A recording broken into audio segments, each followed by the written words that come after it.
Okay. Good evening. It's Wednesday night, which means Halacha and Tanya.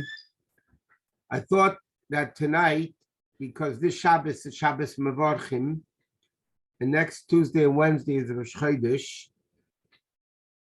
Rosh Chodesh is especially an important holiday for women, as we'll soon see.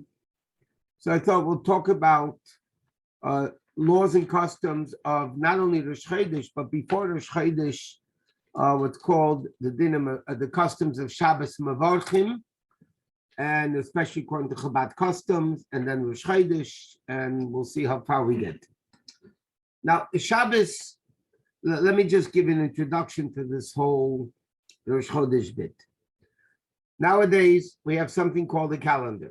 You want to know when a certain date is, want to know when Rosh Chodesh is, you look on the calendar, you see. The calendar we have today did not always exist. And in fact, when Mashiach comes, we're not going to be using the calendar anymore. In the time of the Bais Din, the Torah gave over a unique mitzvah, one of the first mitzvahs given, or the first mitzvah given to the Jewish people as a nation. The Bais Din, the big court, had to proclaim which day is Rosh Chodesh. Now, how did they know which day is Rosh Chodesh? So, because we know the lunar calendar, which is according to the Jewish way of doing things, we don't do the solar calendar, we do the lunar calendar, is really approximately 29 and a half days. Approximately 29 exactly, but approximately 29 and a half days. Now, what happened in the olden times was, when witnesses saw a sliver of the new moon, because we know on Rosh Chodesh, or before Rosh Chodesh, the moon is born, the moon keeps getting bigger until the 14th and the 15th of the month, because again, a month is 29 and a half days. So therefore, the full moon is between 14 and 15 days. And then the moon keeps getting smaller. I mean, not that it gets smaller, but we visualize it getting smaller until the disappears, and then on Rosh Chodesh again, the moon resurfaces, so to speak. So in the time of the Bais Din, two witnesses, if people saw the moon, they would come, and there's a whole tractate of Gemara basically discussing this concept. Two witnesses came, they testified that they saw the moon, and Bais Din would proclaim that particular day, Rosh Chodesh.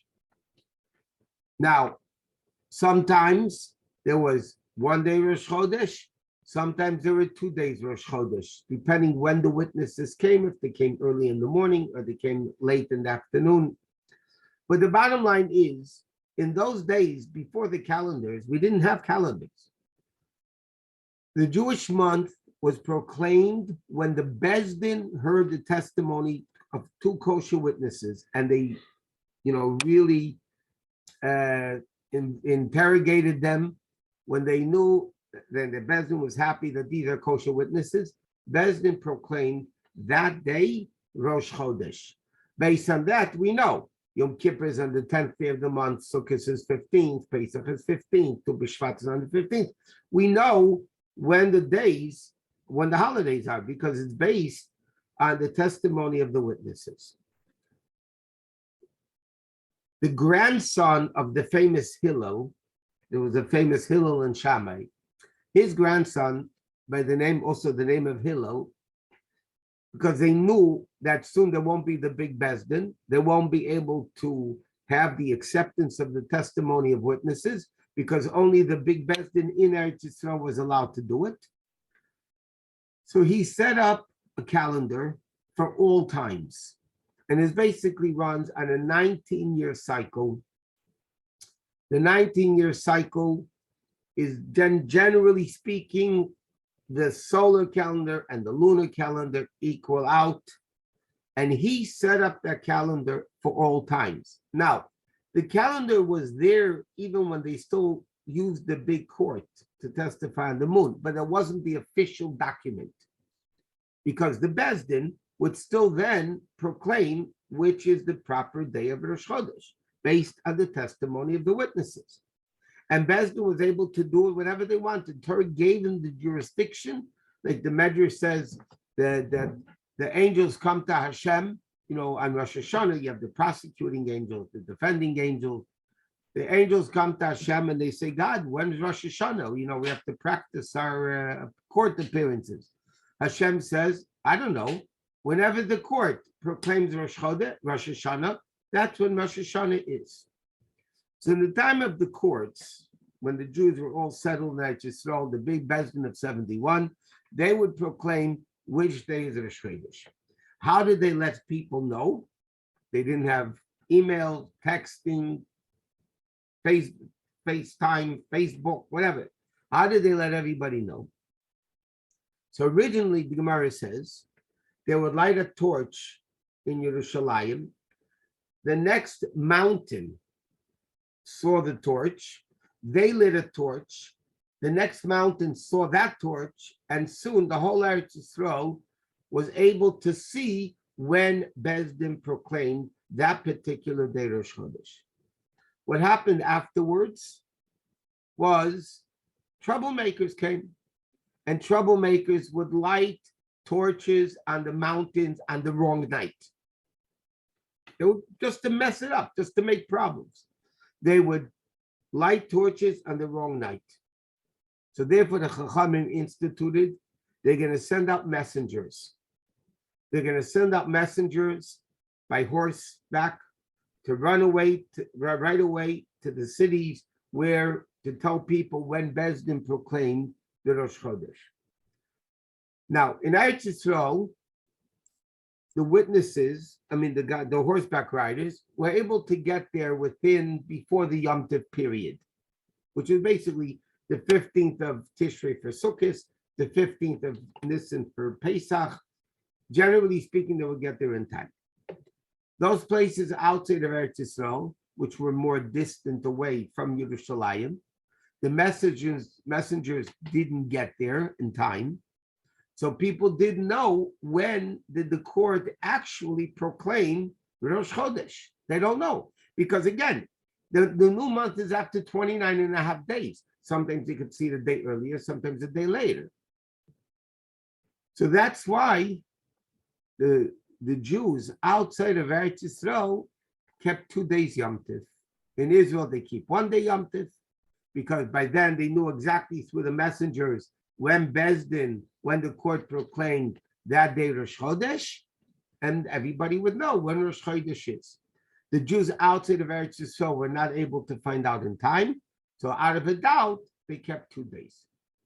So even though Hillel set up a calendar, and we go by that calendar in all aspects of Yiddishkeit, so why do we now keep 2 days of Yom Tov outside of Eretz Yisrael? And the Gemara says, Mineg Aviseinu Piyadenu, basically it's called tradition. This is the custom of our forefathers. They kept 2 days Yom Tov outside of Eretz Yisrael, so we keep 2 days Yom Tov outside of Eretz Yisrael. And the Gemara says it's forbidden to change it with terrible curses and punishments for people that want to abolish the tradition of keeping 2 days Yom Tov outside of Eretz Yisrael. So this is basically the institution of Rosh Chodesh when it started. Now, nowadays, because we have calendars, nevertheless, there's a custom called Shabbos Mevarchim. Shabbos, which this Shabbos, as we mentioned, is Shabbos Mevarchim. What is Shabbos Mevarchim? The Shabbos before Rosh Chodesh, we bless the new month. Why do we bless the new month, the Shabbos before Rosh Chodesh? That people should know that, again, not everybody had calendars. People should know which day is Rosh Chodesh, because there's a lot of laws. Davening is different. Women have a custom of not working. There's a lot of aspects that people have to know. So they would do it the Shabbos before. Why the Shabbos before, not during the week? Very simple. During the week, not everybody came to shul. Shabbos was a bigger crowd. So therefore, the custom became that you do it the Shabbos before Rosh Chodesh, before Musaf, you announce when Rosh Chodesh is going to be, and as the Rebbe writes in the Siddur, it's appropriate to know when the actual birth of the moon. And that's a whole separate issue between the birth of one moon and the next moon is exact amount of time, 29.5 days, plus X amount of minutes, X amount of seconds. But so what we do is, the custom is you announce in shul before you bless the month when the birth of the moon is, and then you do Shabbos and Mevarchim, meaning you say which day is going to be Rosh Chodesh. The rabbis also say another reason, the poskim write another reason why we do it Shabbos before, because the Zohar says the Shabbos blesses all the days of the week. Minei Mevarchim kol hayomim. From Shabbos, all the days of the week are blessed, including the holiday that's in that week or the Rosh Chodesh that's in that week.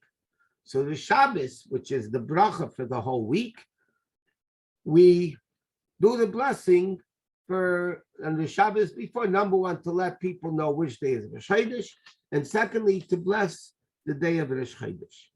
So the custom is the Chazan, whoever does it's called Rosh Chodesh benching, Rosh Chodesh blessing, holds the Sefer Torah in his hand, and they say the Misha Asa Nisim Lavisenu, this short prayer before, and then they announce Rosh Chodesh. Like for instance, this week they're going to say Rosh Chodesh Adar Rishon, because it's 2 others this year. Rosh Chodesh Adar Rishon. It's going to be on Tuesday and Wednesday, and then everybody knows that Rosh Chodesh this coming week is going to be Tuesday and Wednesday. And by the way, just one more interesting point. In Hillel's calendar that he set up for the 19 years, now there's one more issue with that, because the lunar calendar has 354 days. The solar calendar has 365.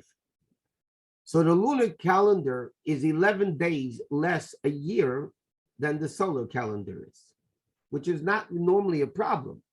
But there is one problem, and that is that Pesach, the Torah says, has to be in the spring.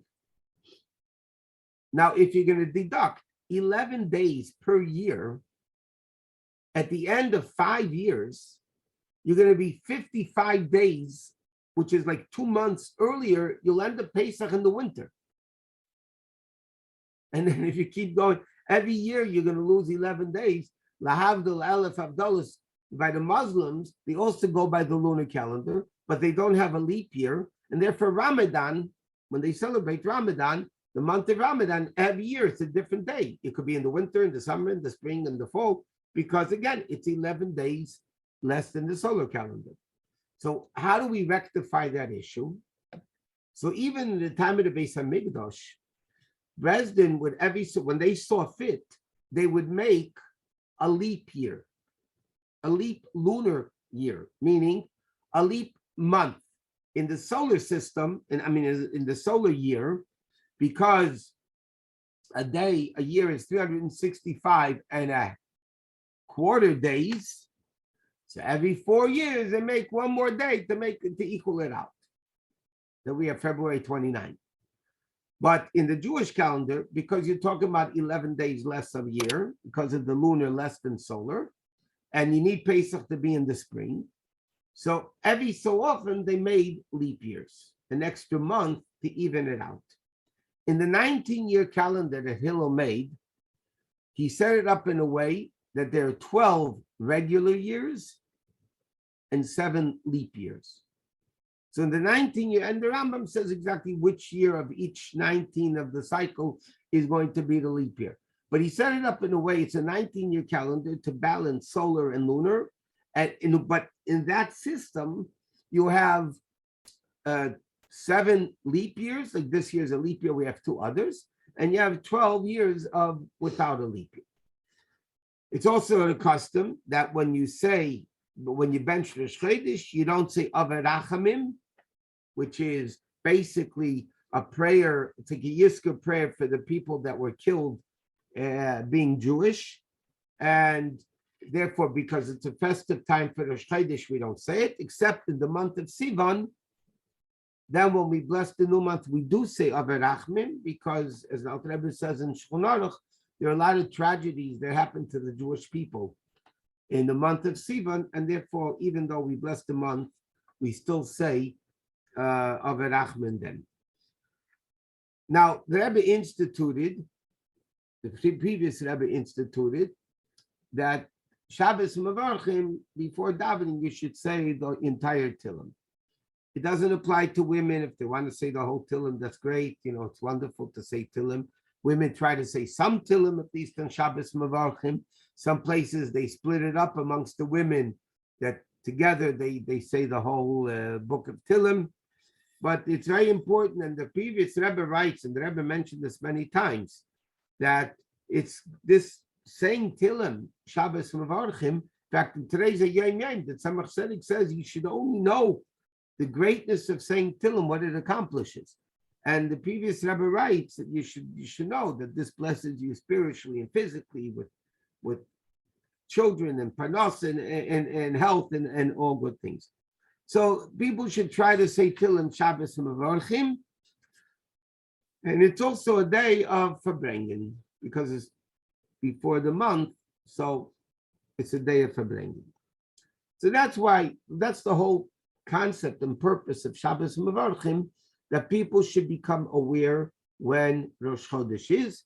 We do it on Shabbos, not during the week, because Shabbos simply has more people in the shul than the time of Rosh Chodesh. Then you have what's called Erev Rosh Chodesh, the day before Rosh Chodesh. In halacha, that day, like for instance, if this coming month, Tuesday and Wednesday, are Rosh Chodesh, so Monday, which is Erev Rosh Chodesh, the eve of Rosh Chodesh, it's called Yom Kippur Katan, a mini Yom Kippur. Now, what does that mean? Let me explain as follows. There is a lifetime Yom Kippur, which is basically before a person passes away. In addition to that, in an opposite note, and I know some guys are going to take this the wrong way, but when a chassan and kala get married, that is their lifetime Yom Kippur. They're forgiven for all the sins, and they start a new slate. That is what Rosh Chodesh is really, what the Yom Kippur is. It starts a new clean slate. So then we have a yearly Yom Kippur. A yearly Yom Kippur is what we daven, Yom Kippur, the 10th of Tishrei is Yom Kippur. Then we have a monthly Yom Kippur. What does it mean, monthly Yom Kippur? It's the day of reckoning. What is Yom Kippur? Yom Kippur is a day of reckoning, making an accounting of the past year, what it was and how it's going to be better. The last day before Rosh Chodesh is called the monthly Yom Kippur. It's called Yom Kippur Katan, mini Yom Kippur. But it's called Yom Kippur Katan. Why is it called Yom Kippur Katan? Because that's the day, the last day of the month, for a Jew to take stock and to make a reckoning of how the month went and how the next month is going to be better. Then if you take it a step further, there is a weekly Yom Kippur, a mini Yom Kippur. What is the weekly Yom Kippur? Thursday night, the last night before Shabbos, you make a reckoning. That's why in the yeshivas, they have what's called mishmad. They stay up Thursday night to learn and to, because it's, besides the preparation for Shabbos, it's also really making a reckoning of the previous week. So that's a mini Yom Kippur. And then you have a daily Yom Kippur. A daily Yom Kippur is when a person goes to sleep at night. Okay, you're going to sleep at night. It's called Krishma Shalamita. It's really a reckoning, and that's why there were many great chassidim. It took them literally hours to say Shema before going to bed. It wasn't just saying the words. They were meditating in the day what happened on that day. They were going through the day, the good and the bad that they did that day, and how they're going to do tshuva for that day, and to make sure tomorrow is a better day. Chassidim used to go to sleep at night, and they would say in Yiddish, "Morgen wird sein gar anders," which means tomorrow is going to be completely different. So in life, in the Jewish system, you have a weekly Yom Kippur Thursday night. You have a monthly Yom Kippur Rosh Chodesh. You have a yearly Yom Kippur. You have a lifetime Yom Kippur. A wedding, and then you have the ultimate Yom Kippur is when we finally facing our Maker. So therefore, Erev Yom Kippur, in fact, many people would fast. It's not in our circles; we don't do that. But many people would fast. At least some people fasted half a day. In our circles, we don't do that. It's a time, according to Kabbalah, which is a good, appropriate time to go to graves of tzaddikim. In fact, the Rebbe always used to do this. In later years, he went much, much more. But it says in Kabbalah that there's twice a month. It's an opportune time to visit graves of tzaddikim. One is Erev Rosh Chodesh, the day right before Rosh Chodesh, and the second one on the 15th of the month when the moon is full.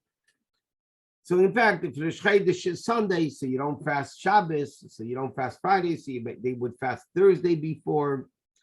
Whatever. I mean, again, I don't want to go into the fasting because it's not something that we do. Okay, it's proper, by the way, it's appropriate. This Rebbe brings down and the halacha brings down. The Rebbe also mentions it many times. It's a good time to give extra tzedakah. In fact, the Rebbe writes that instead of fasting, exchange the fast by giving extra tzedakah. So it's an opportune time for people to give extra tzedakah out of Rosh Chodesh instead of fasting, because nowadays we don't fast, and it's according to Chassidus is forbidden to fast. And okay, now Erev Rosh Chodesh in the afternoon when you daven mincha, you don't say tachnun because it's already like Friday afternoon. You don't say tachnun. Erev Rosh Chodesh in the afternoon, you don't say tachnun. Okay, again, I don't want to do all this now. Here's another very interesting concept. We know that women have a custom of abstaining from certain work on Rosh Chodesh. What is the work that they refrain from, abstain from? So basically, it's like laundry, things that you wouldn't do Chol HaMoed. You don't do laundry. Women don't do laundry on Rosh Chodesh. They don't do sewing. Things like that. That's the custom that women are given that Yom Tov. That we all know that the word Rachel Imenu, stands for Rosh Chodesh L'Noshim. Rosh Chodesh for women. Now, why were women, not men? In fact, it's men should, some men would always find an excuse not to work. But it says men shouldn't, if men don't work on Rosh Chodesh, it's a very, am I not clear, by the way? Anybody answer? You froze for a while. The connection is not clear. Yeah, you froze for a while. But it's okay now? It's better now. Yeah, it's normal speed now. Uh-oh, you're frozen again. I don't know why. You keep breaking up. I think it's just too much traffic. No, it's not too much traffic. Okay, anyway, let's continue and let's see what we could do. Now, Chazal tell us that the three holidays, Pesach, Shavuos, and Sukkot, correspond with Avraham, Yitzchak, and Yaakov.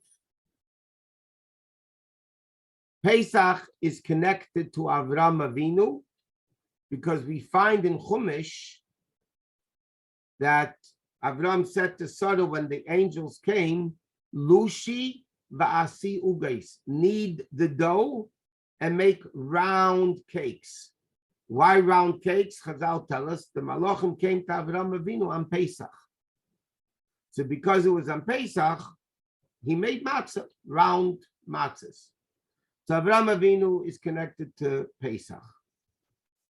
Shavuos is connected to Yitzchak Avinu. Why? Because the shofar that they blew at Matan Torah, the Pikad Rabbi Lazar, the Medrash says, was the left horn of the ram of Akedas Yitzchak. When the ram was sacrificed instead of Yitzchak, The right horn is used for the shofar of Mashiach. The left horn, it says in Medrash, was the horn that the shofar they blew at Matan Torah when the Torah was given. So therefore, that's connected to Yitzchak Avinu.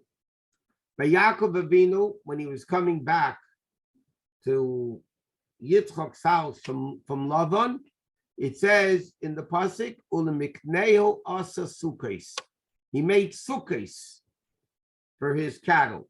So again, it says sukkos. So Pesach, Shavuos, and Sukkos correspond with Avraham, Yitzchak, and Yaakov. The 12 months, the 12 Rosh Chodesh, corresponds with the 12 tribes. When there's a leap year, so we know we don't count Levi, then we count Reuben and Menashe and Ephraim, then there's 2, then Levi is not counted. But technically you have 13 Shvatim. If you count Menashe and Ephraim separately, and you count Levi, so you have 13 months. So sometimes you have 12 months correspond with the 12 Shvatim. That's what the Medrash says. So now, when the Jews sinned in the golden calf, and the women did not sin, and I'll explain where we see that in the pasuk. So God took away the holiday of Rosh Chodesh from the women, from the men, and he gave it to the women. And therefore Rosh Chodesh is a woman's holiday.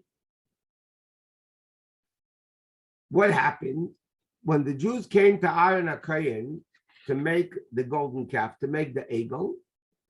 Aaron said to them, Asiru, take off the jewelry from your wives' ears.